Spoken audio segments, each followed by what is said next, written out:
Good afternoon, everyone. Just wanted to let everyone know that we are recording this session today so we can share with others who may be interested in the grant. And I'll pass it over to Kathy to get us started. Thank you for joining. Thank you. Good afternoon, everyone. Thank you for joining us. Welcome to this pre-application webinar for the Office of the State Superintendent of Education's recently released grant opportunity titled Access to Quality Care, Child Care rather, for Children with Disabilities. My name is Kathy Pointer. I'm a management analyst within OSSI's Division of Early Learning. I, along with a few of our colleagues from the Division of Early Learning, are pleased to share this presentation with you today. We're hopeful our discussion will answer many of your questions that you may have, but we also encourage you to ask questions that will help you prepare your application for submission. So again, we welcome you this afternoon, and hopefully we'll have a very rich discussion that will be able to answer questions that you may have. Angelia?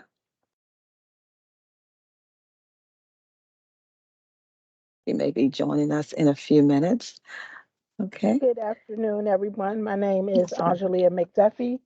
I work in budget and operations, and I oversee grants and procurement. For this purpose, I'm working on a grants team. Akima? Akima, Yes, introduce yourself. I am. Yes, ma'am. I was trying to wait for my camera to come on. There we go. Good afternoon and welcome. My name is Hakima Muhammad. I am the Director of Operations and Grant Management.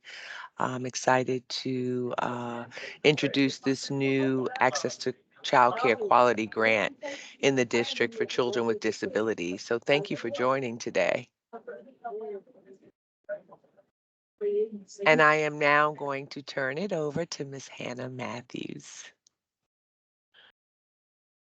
Thank you. Hi, everyone. Thanks for joining today. I'm Hannah Matthews. I'm the Policy Director for the Division of Early Learning here at OSSI. Great to have you all with us. I'll turn it over to Alejandra. Hello, everyone. Thank you again for joining us and for your interest in the Access to Quality Childcare for Children with Disabilities grant. My name is Alejandra Landano Gomez, and I'm a policy analyst here at OSSI. And I'm looking forward to sharing more about the grant over the next few slides. Now, before we get started, I wanted to give a quick overview of our agenda for today. We will begin by going over the application timeline. Then we'll move on to the grant overview and program requirements. After that, Kathy and the operations team will give us an overview of the application process and information. And then we will end today with any questions that you may have if we have time. So I encourage you to please add any questions that you have into the chat. Next slide, please. Now let's get started going over the application timeline. So as many of you know, the Notice of Funding Availability, or NOFA, was released on April 19th, and the request for applications was released on May 8th. We will have a pre-application question period from May 8th to May 13th. Please excuse the error on the screen. We will get that fixed.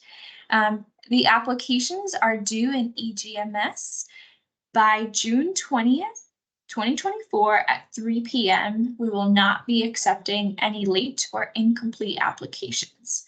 And we anticipate the award start date to be October 1st, 2020. Next slide, please. Now we're going to go over the grant with a short overview. First, we want to center ourselves with a purpose, and the purpose of this grant is to expand the supply of quality, accessible, and affordable childcare for infants, toddlers, and school-aged children with disabilities. In addition to this purpose, OSSI also has a few objectives for the grant. These objectives are to provide access to families of children with disabilities with early learning, childcare, and out-of-school time programming that meets their needs. Another objective is for childcare facilities and out-of-school time programs to have enhanced capacity to better serve children with special needs. As we begin to implement the program, another objective is for childcare facilities and out-of-school time programs to work collaboratively with the Office of the State Superintendent, DC Child Care Connections, and other district agencies to fill the allotted slots. And finally, our last objective is for children with disabilities to have the opportunity to participate in quality early learning and out-of-school time programs that complement services provided by Strong Start, local education agencies to advance children's development, learning, resulting in improved school and functional life outcomes for participating children with disabilities. Next slide, please. To achieve these goals, the district has made local funds available for this grant opportunity. The total amount of funding available for this grant is up to $6 million. OSSI intends to award at least 2 grants, with at least 1 grant to an infant and toddler childcare provider and 1 other grant to an out-of-school time provider. OSSI anticipates but does not guarantee a minimum award of $200,000 and a maximum award of $4 million annually. This funding is subject to change based on availability of funding and the number of grants awarded. With these funds, OSSI intends to establish approximately 175 childcare slots, but the actual number will depend on submissions received. The total award, next slide, please. The total award for the Access to Quality Childcare for Children with Disabilities grant will be 3 years subject to available funding. Grants will be awarded for an initial award period of 1 year from October 1, 2024 through September 30th, 2025. We will be sharing more information on the process with the selected grantees as the end of the initial award period gets closer. Next slide, please.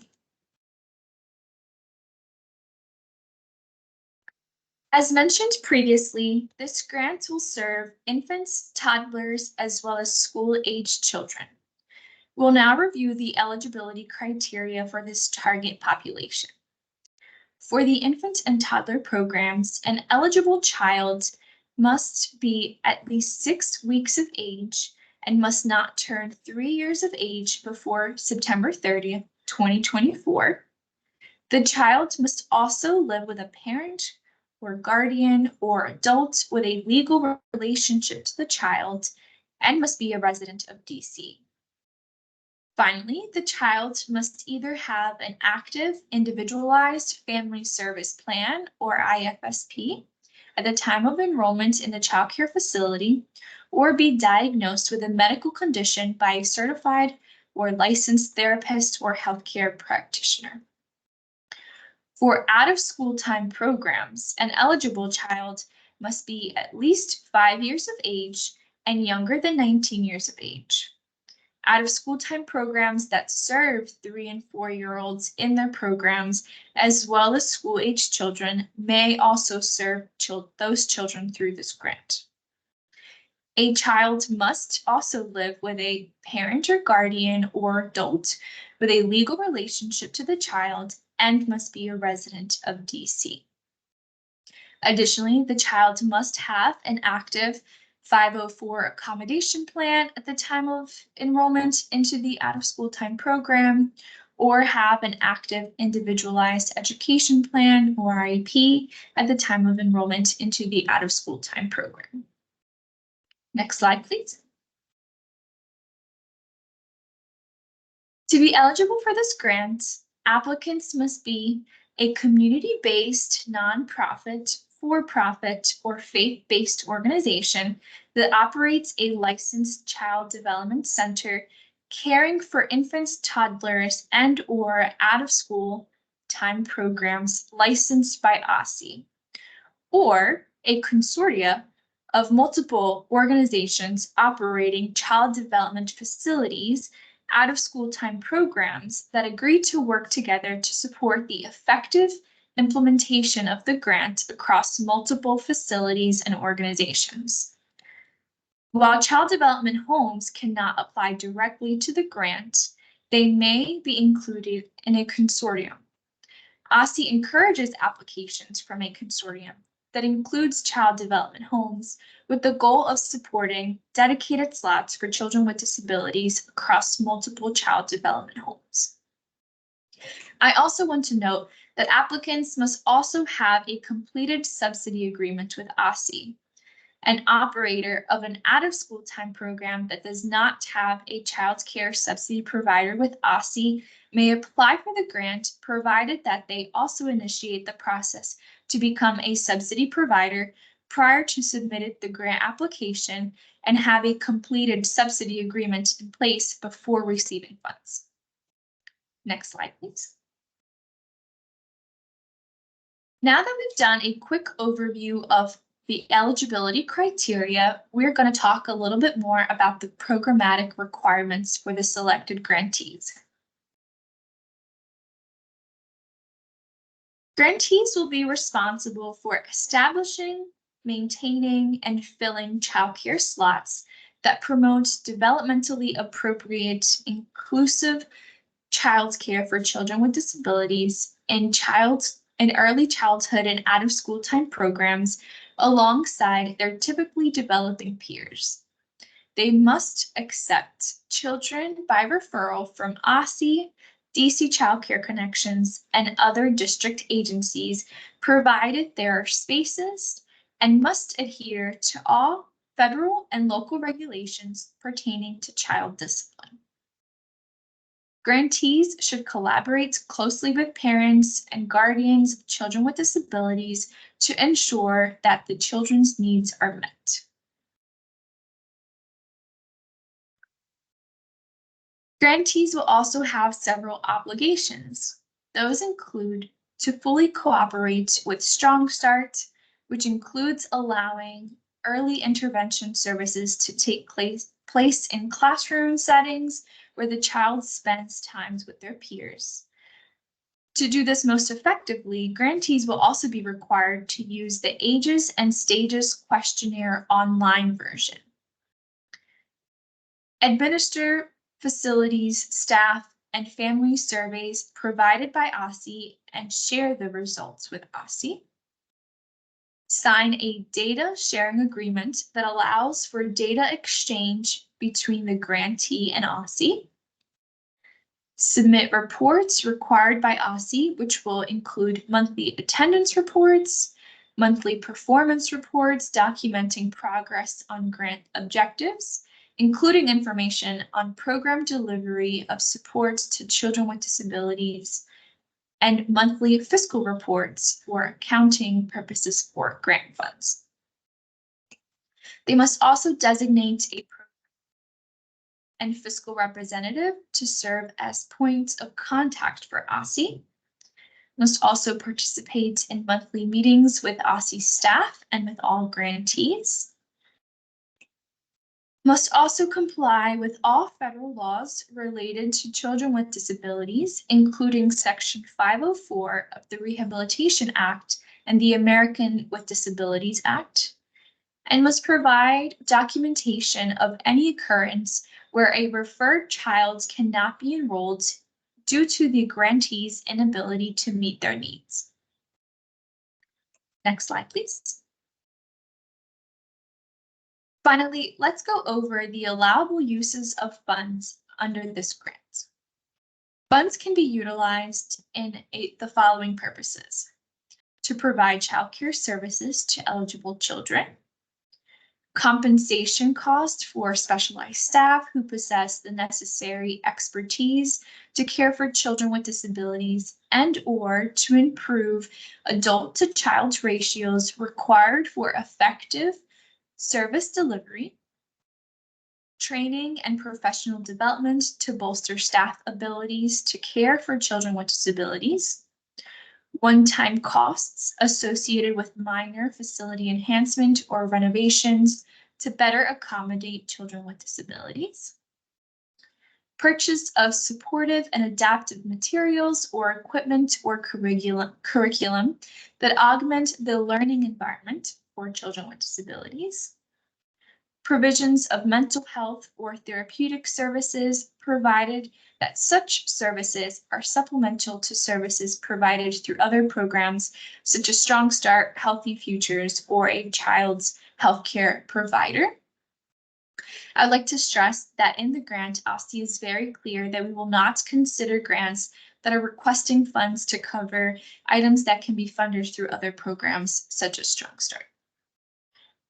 I'll now pass it over to my colleague, Kathy, who will go over the application process.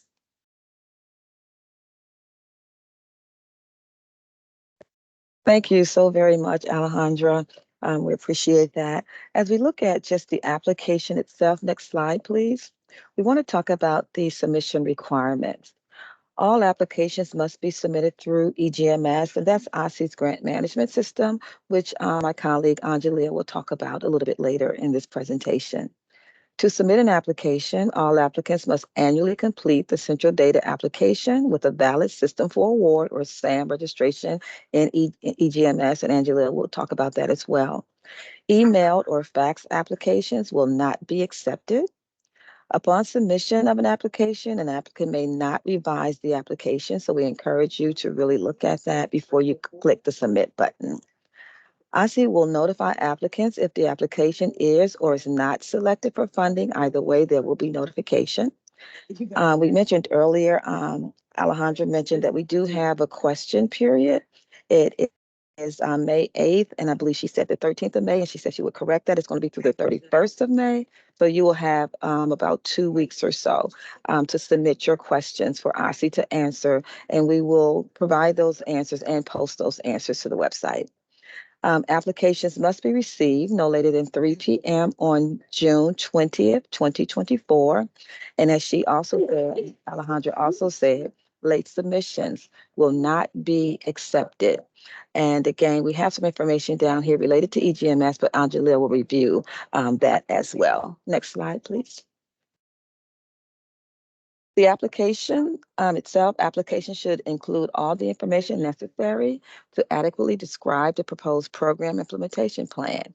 The application should include at a minimum the following sections, which are also laid out in the RFA: the executive summary, organizational information, service delivery, monitoring, evaluation, and a sustainability plan. Section 4, detailed plan expenditures, financial management, and a proposed budget. And lastly, Section 5 are required attachments. Next slide, please. Also, the rubric is in the RFA as well, and we're sharing it here. The executive summary carries no points for that. Organizational information, 22 points for that section. Service delivery, monitoring, evaluation, and the sustainability plan carries 48 points. And then the proposed planned expenditures, that again is your financial management, and the proposed budget carries 30 points for a total of 100 maximum points. Next slide, please. In the executive summary, which is section 1, just briefly describe your organization, your experience and interest in providing care for children with disabilities, and a summary of the services to be provided by your organization. Next slide, please. In section 2, as we talk about organizational information, we're looking for a few things.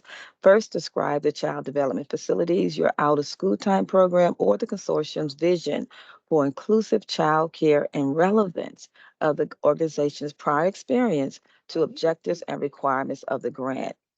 Secondly, we're looking to receive a brief overview of the services to be provided, desired enrollment, or in the case of an applicant applying as a consortium, for all facilities operated by the consortium, members and process for enrolling children in available slots. Thirdly, describe the program's demonstrated capacity in working with children with disabilities and their families, including any specialized services or programming currently provided for children with disabilities, the number and characteristics, that is, the age, grade level, type of disability of children currently receiving those services, and funding sources of access to support those services. Applicants should describe their successes and challenges in meeting the needs of children with disabilities and how grant funds will address relevant challenges and supplement existing services for children with disabilities. And then lastly, in the organization no information section, please describe any partnerships the applicant currently has in place to provide specialized services or additional resources to meet the needs of children with disabilities and their families. And that includes any relationships with private partners, with DC government funded programs, again, such as Healthy Futures or others. Next slide, please. Section 3 is the service delivery, monitoring, evaluation, and the sustainability plan. And here too, we are looking for a few things to be shared in this area. Number one, describe the program's service delivery plan, including any types of disabilities the facility will prioritize serving. In the section, also describe the number of slots per age group, whether they be infant and toddler or out of school, the facility that you're requesting to dedicate for children with disability using grant funds, the facility's approach to filling those slots. So along with letting us know the number of slots per age group, whether again they're infant and toddler or out of school, we also want to hear from you related to your approach to how you're going to fill those slots. Thirdly, describe the proposed organizational structure, your staffing plan, including any partnerships with associated services to be delivered, the dosage hours and structure of the oversight and the monitoring for the services that you're proposing to provide. Fourthly, describe the family engagement strategies and other plans for collaborating with parents, guardians of children with disabilities to ensure their children's needs are met. Describe the applicant's plan for monitoring and evaluating their effectiveness in serving children with disabilities, including any specific metrics and evaluation methods. And please, we want you to really focus on that particular area. Describe your contingency plan for situations where a child's needs cannot be met by the program, including procedures for communicating with parents and OSSI, and referring the child to appropriate services. And that is also discussed in the RFA. A plan for maintaining the program, including strategies for developing and retaining trained staff, and providing ongoing professional development and other supports to enable staff to appropriately and effectively serve children, including those whose enrollment is funded through this particular grant. And in section number 4, next slide, please. Detailed planned expenditures, the financial management and proposed budget section. We want you to provide an operational budget that includes all sources of funding the facility currently receives to provide licensed child care and learning services for all enrolled children and all operating expenses. Applicants applying as a consortium must submit the operational budget for the entity serving as the lead applicant and fiscal agent for this particular grant opportunity. Sorry about that. Also provide a separate grant budget that includes funding requested through this grant and only costs that will be covered by the requested grant funds to enhance the applicant's capacity to serve children with disabilities and cover ongoing operating costs for slots funded through this grant. Next, we would like for you to detail the proposed grant budget, including one-time capacity building costs, ongoing costs related to capacity building, and your service delivery costs, as well as the anticipated cost per slot for those children. And then lastly, describe the financial management and internal accounting procedures that will be used to ensure proper financial management, including the fiscal controls designed for accountability and procedures to ensure proper spending of the grant and funds according to the approved budgets and the application. Next slide, please. And the last section, again, is section 5, which is required attachments. There are several attachments that are required. First, a W-9. Secondly, resumes and/or qualifications of your key staff. Thirdly, we would need an audited financial statement for the past 3 years. Fourth, documentation of your organizational status if you're tax exempt, i.e., a tax exemption letter, a conflict of interest policy, a separation of duties policy, and an organizational chart are the attachments that will be required to submit your grant application. Next slide, please. So that's just a quick overview of the application itself. We mentioned earlier that the application must be submitted through EGMS, which is OSCE's grant management system. And we have, Angelia is going to take us through that process. Angelia?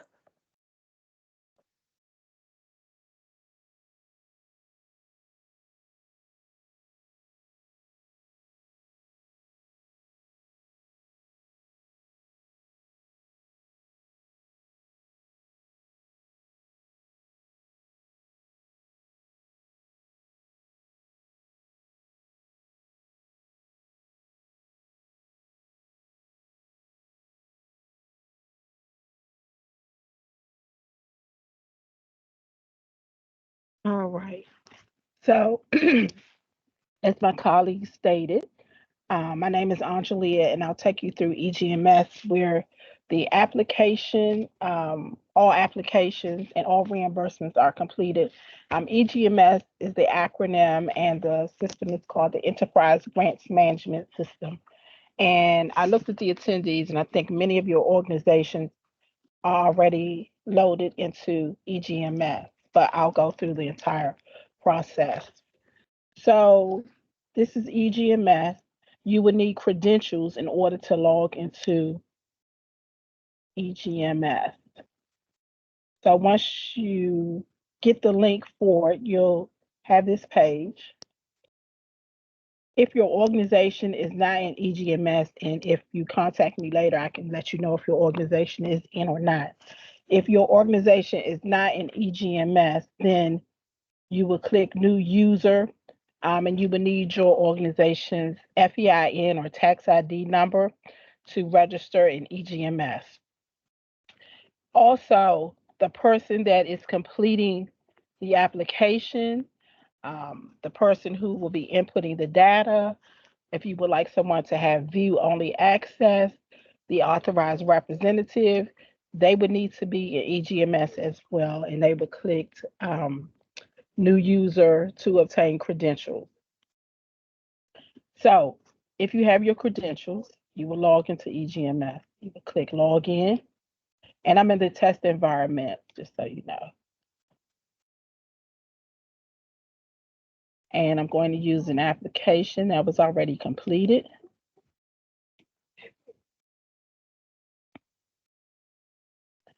So once you have your credentials, and if your organization is not new to EGMS, but every year an applicant's organization has to complete this here, which is called your central data application. And you have to, and you can see this one was completed. You would complete on your dashboard, it would say create an application for FY25. So this one is completed, and I'll just run through it real quick. So here in the central data application, there's an overview, and I'm not going to go over the wording. I'm just going to go over the tabs, and you can go back and read it yourself once you have access to EGMS. The central data contacts, that's the person or persons who is head of the organization, and the person who is the director. You can decide. The SAM UEI, which is the SAM Unique Employer Identification Number. You would have to read these steps. You would need to go to SAMS.gov, the federal website, to obtain the SAM UEI number and the expiration date.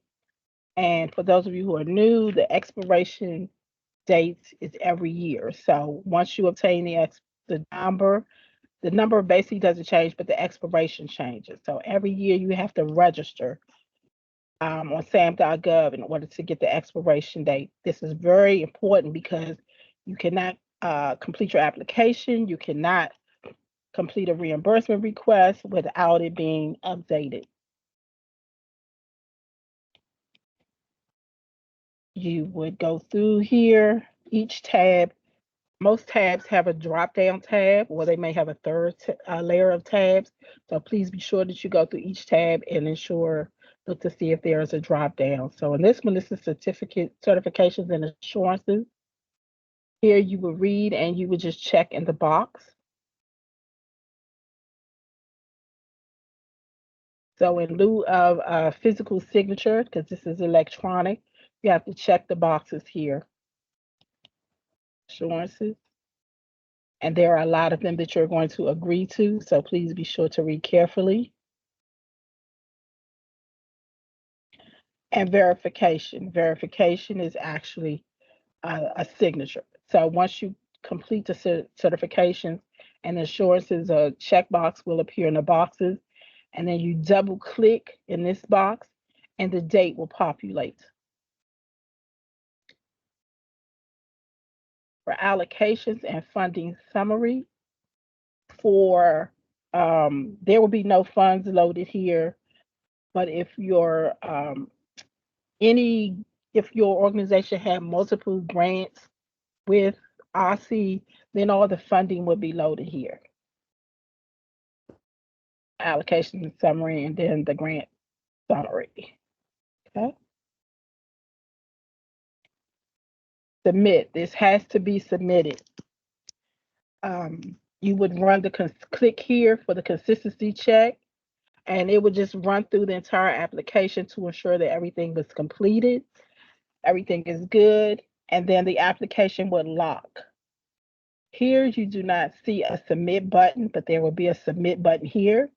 Once the application is locked and you're good with everything has been completed in this application, you would hit submit. The submit will send your application to our grants management office, and in turn they will review it and approve it accordingly. We in program does not know that it's been submitted unless we check your dashboard. We don't know if it's rejected.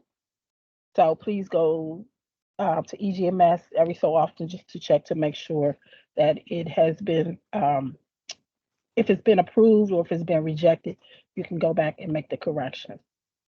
Central data history, you can see when the application was ran through the consistency check, when it was submitted, it passed, and when it was approved. And you'll see the names here. You can also see the date and the time. Central data print. If you wanted to print the application, you will click Central Data here. You can print the entire application or you can print parts of it. Request prints. And unfortunately, it doesn't print when you want it to print Central Data application and all the application in EGMS. It prints 1 minute after the hour. So the time is now 1:34. If I was to click Request Print, it would say request print at 1:34, and then it would tell me that my job would be ready at 2:01 p.m. So I would go back and there will be a link here under completed jobs. And I would click the link and open it up, and that would be the application, and it's good for 7 days. Okay.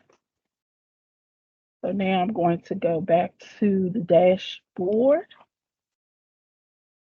and I'm going to go to the actual application. All right, so I'm back here at the dashboard and I'm looking for the application, and I'm looking for the access to quality child care for children with disabilities. So this is the application that you're going to look for. It's going to say create an application for 2025, such as this one next to it. You're going to click 2025 and it will create the application. Here, an application has been completed and approved. So I clicked on the application, and these are all the tabs in the application. Remember, I said for every top row tab, there is a second row and there is possibly a third row. So please be sure to check them all because if you don't, then your application is not complete. So here you have the overview, you have the background information, and I'm not going to read everything as I stated. And here it tells you when the application was released. It's telling you about the webinar, which we are doing today. Tells you the application submission is June 20th at 3 p.m. It does not say 3:01 p.m., 3:02 p.m. It says 3 p.m. At 3 p.m., it will close and you will not be able to submit an application. I highly recommend that you submit your application at no later than the day before because you may run into an issue and that will give you time to reach out to the help desk and get a response at least 2 days in advance. Because even if you don't get a response, it is still your responsibility to submit the application and you will be late. And by being late, we wouldn't be able to accept it. All right. General information. Most of this is in the app, the PowerPoint presentation, and definitely is in the RFA. Read through here, the program scope. Here we have OSSI's responsibilities. Excuse me. The performance standards and the quality assurance. Confidentiality of records. And reporting requirements. We're still on the first tab. So we're going to go to general provision here. And the award process. And here in the award process, we have external reviewers. So they will be reviewing your application. And you can see the overview. They'll be able to see the executive summary. This is the information about the organization. Service delivery plan, financial management and proposed budget. And you can see the scores here as well and the scoring. And then you can see the rubric in its entirety, the sections and the scores, the available points to the right. Okay. So now I'm going to go back to the top and go to funding distribution. There will be no amount here in the funding distribution because we have not said what the funding is.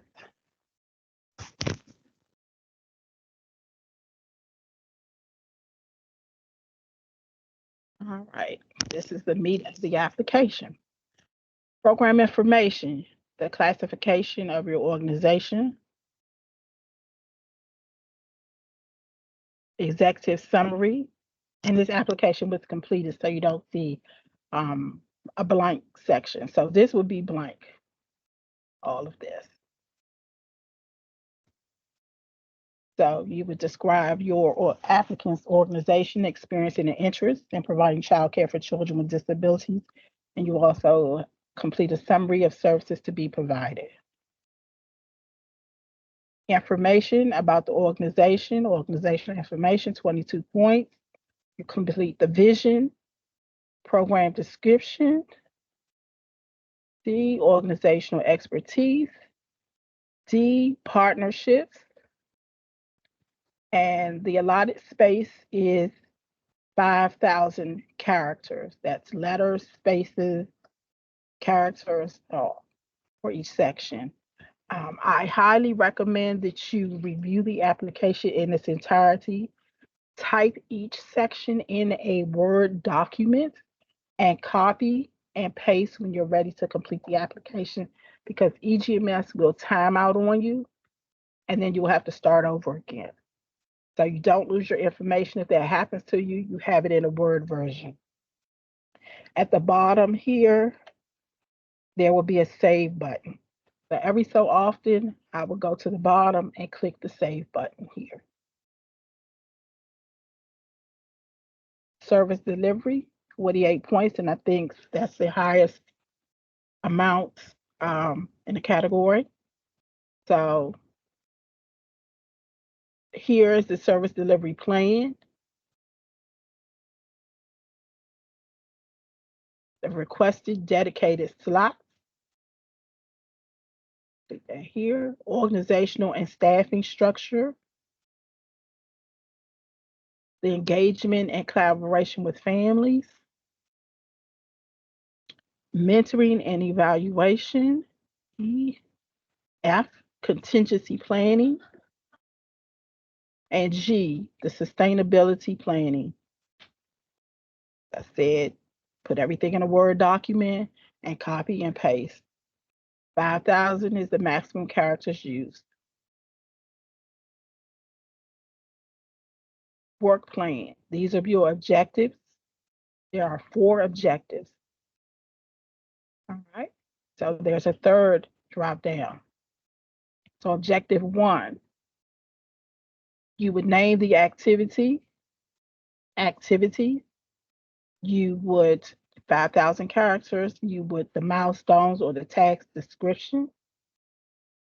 Here you will put the person or party responsible, 1,000 characters, when this activity will start and when this activity will be finished or be completed. And you will complete that for as many activities that you have. There are 4 objectives. Objective 2, you will complete the same. And the objectives are listed on each tab as well. Objective 3,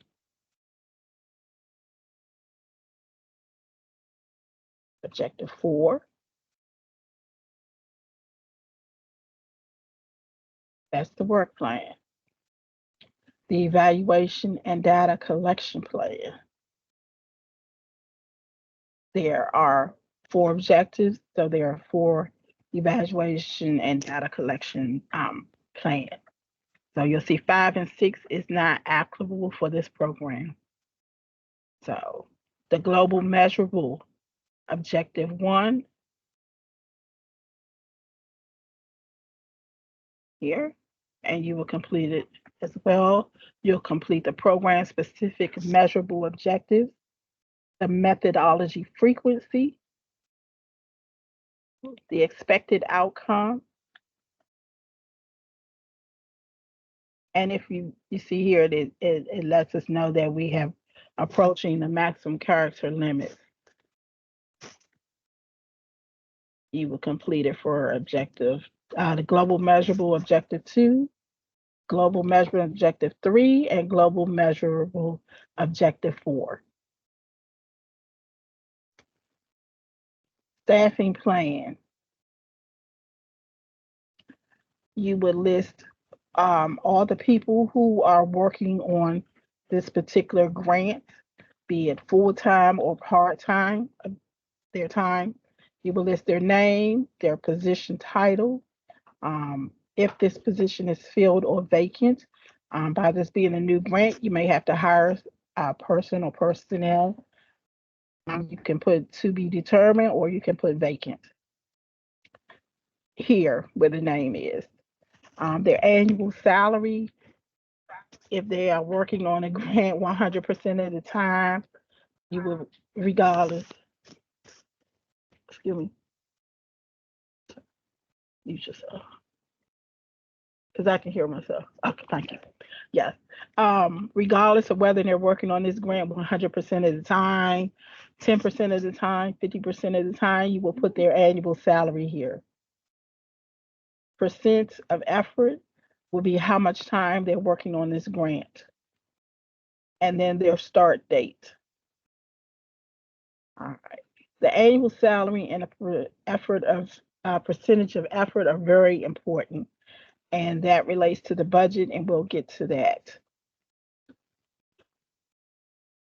Here you would list any supporting documentation that you will enhance the staffing plan.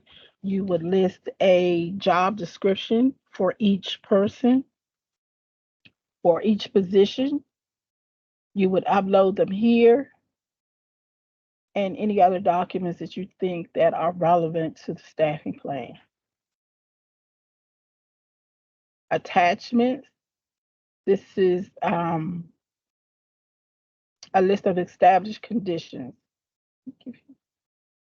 Click here. All right, so this is just a document for you to read. Right? Other attachments. So you would need to upload the W-9, resumes, audits, documentation of organizational status, conflict of interest policy, and on and on and on. You can put some words in here, and you would upload the documents here at the bottom. You save them to your computer, and then you upload them. Please name the document so we don't have to look all over to figure out which document is which by opening up everything. Right? All right. My favorite part is the budget. Although you do not have a specific award amount, you base the budget on what you think it would take to run this grant. You may be awarded that amount, you may not. You may be awarded higher, you may be awarded lower. What it takes to run this grant for the entire year. So your budget is gonna be from October 1, 2024 to September 30th, 2025. So we have financial management. Give us some language here. Budget overview.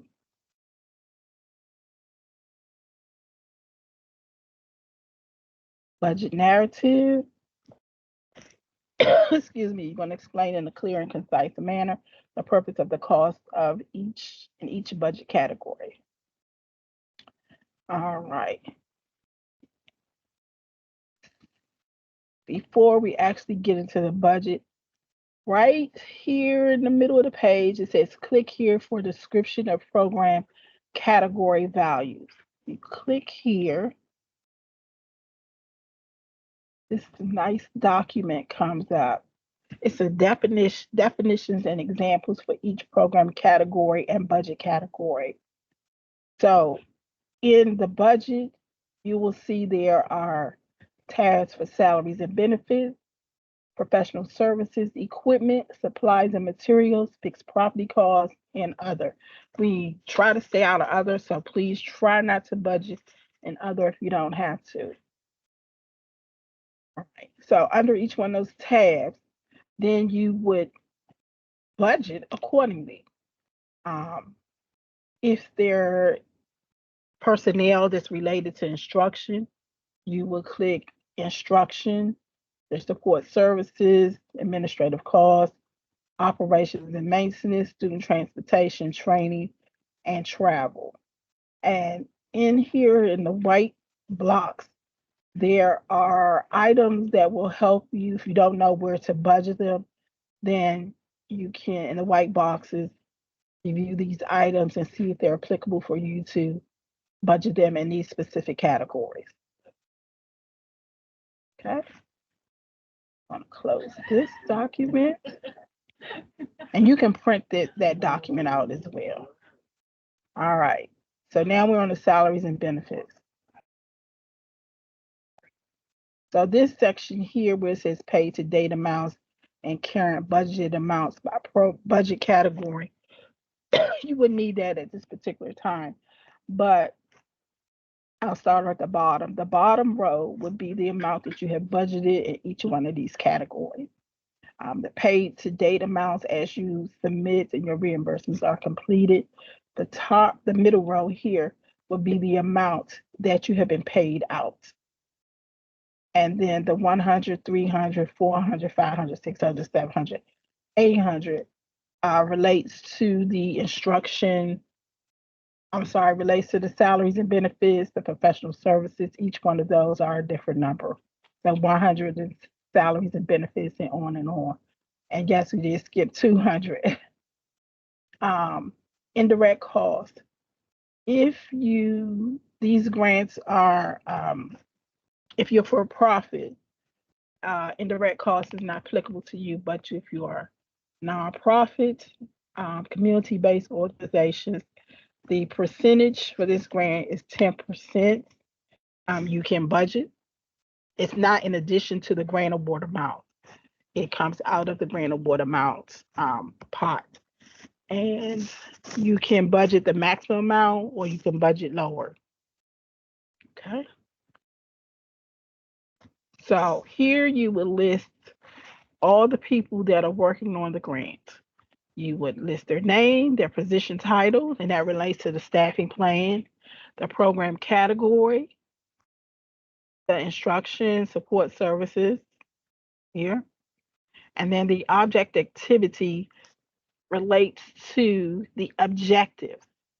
So it would automatically populate. So a position ties to objective. You just don't put a person there because you want to put a person on a grant. Their work has to relate to an objective.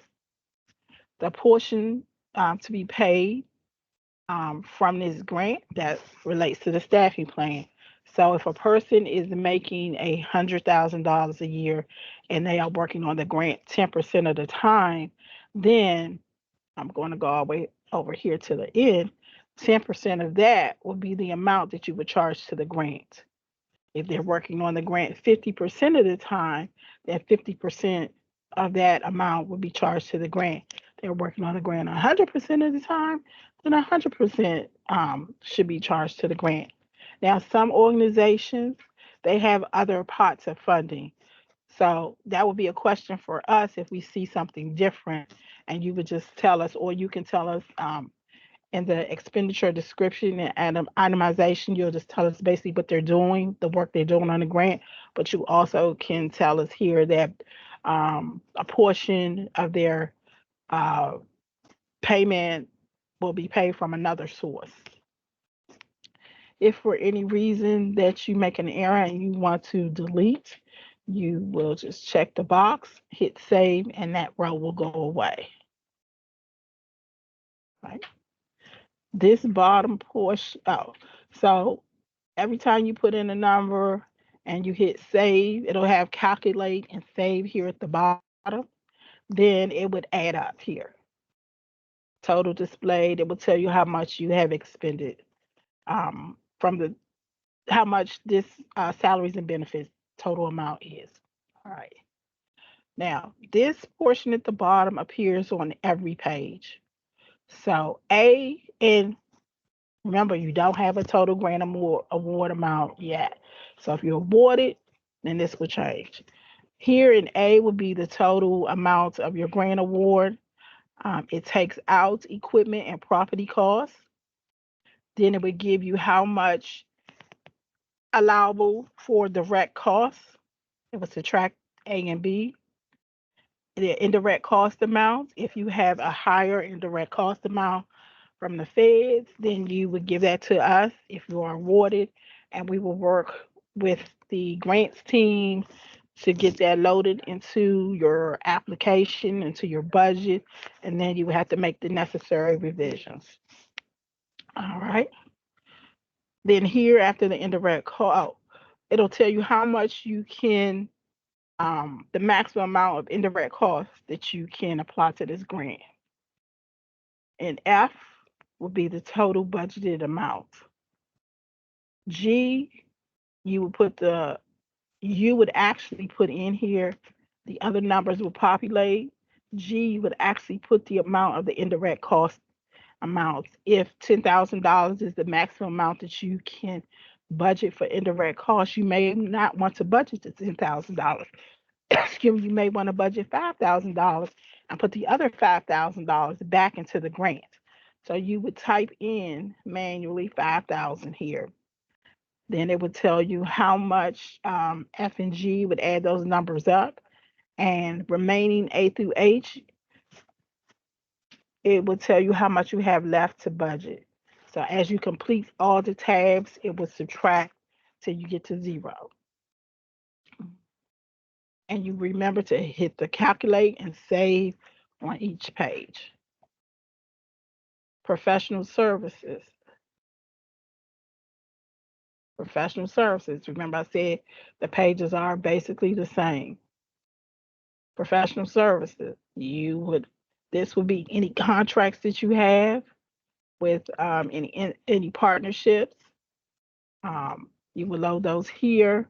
The program area, the object activity. Remember I said everything relates to an program category and it relates to an objective. And as you complete the budget for professional services, the amount will be here and the amount will be taken and it will tell you how much you have left. Equipment, if there is a single item over $5,000, then you will budget that here.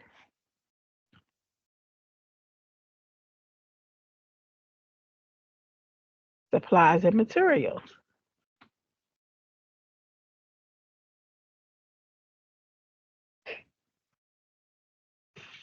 Fixed property. Fixed property would be your rent, it would be utilities, things of that nature, telephone. Other objects, as I stated, try to stay out of here. But if you have something that you cannot determine which category, which tab it should go under, you can put it under other objects. Once you complete everything and you hit save, calculate and save, you go to budget summary and you'll be able to see under each one of the categories where you have budgeting funds. A lot of people forget this tab, which is called the budget and funding information. Basically, this tab is you will complete this tab, and basically, you receive funding from the district or the federal government within the last 5 years. You would put the agency here, the name of the grant, the award dates, the funded amount, and if applicable, the title of the project. And you be sure to save the page.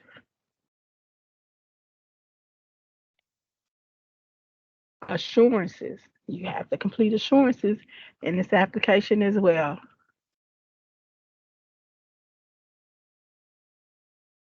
And they're specific to the program, and then you would double click and the date will populate.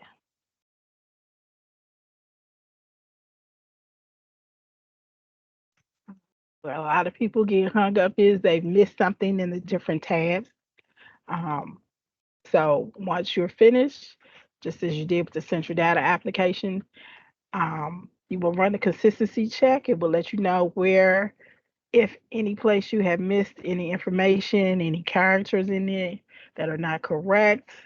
It would let you know on this tab. If everything is fine, it would lock the application and you will click submit. And then your application will be on its way. As in Essential Data, you can see the application history.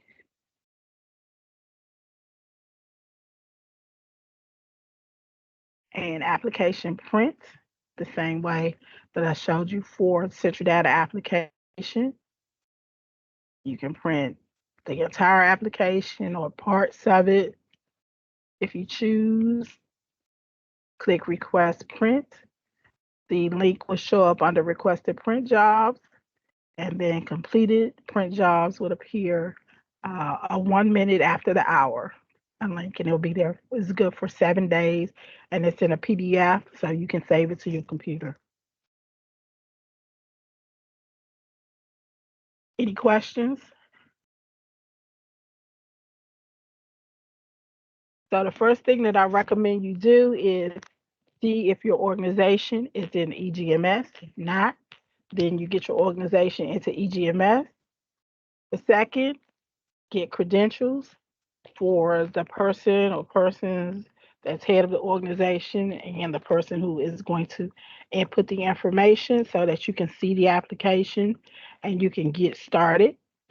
on it as soon as possible because time is going to start ticking. Please remember to put everything in a Word document. It counts the characters for you, so you don't have to worry about counting each one of the letters and the characters in here. And I think that is it for the application. Okay. So, Han, I'm going to stop sharing my screen, and then you could go back to EGMS, and I'll review those 2 slides. Okay.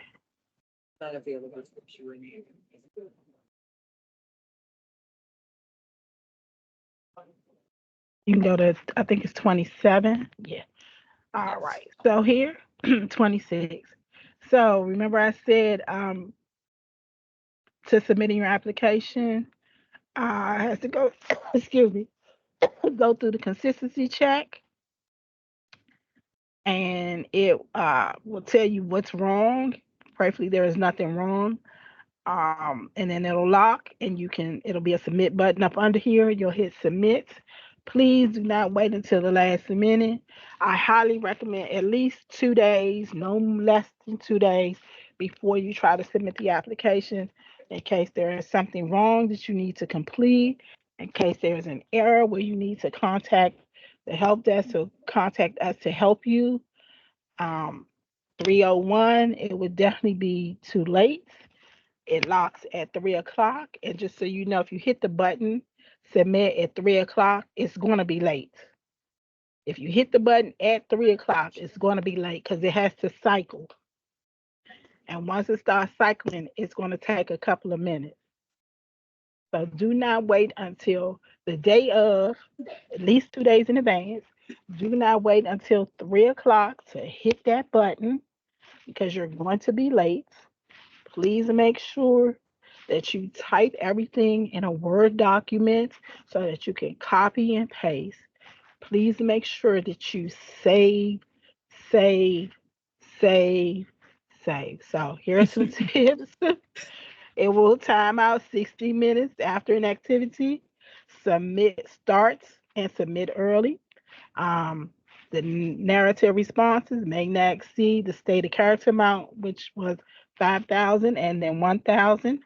Printing, I went over that. If you want to print, if you need help, you can contact the EGMS Help Center. Please make sure you tell them what grant that you're working on. They will ask you most likely to provide a screenshot of the error message and send it to them.